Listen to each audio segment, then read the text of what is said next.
Power.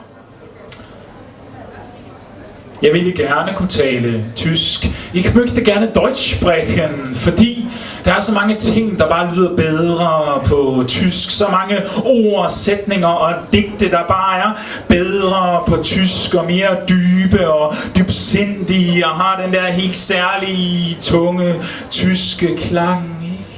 Stieg voll auf die Berg und jubelte und sang. Ich ging ans Meer und weinte beim Sonnenuntergang.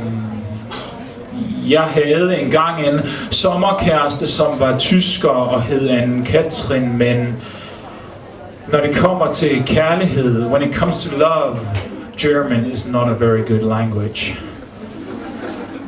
French is better. Jeg ville gerne kunne forføre en ung frøken på flydende fransk. Mademoiselle, voulez-vous danser?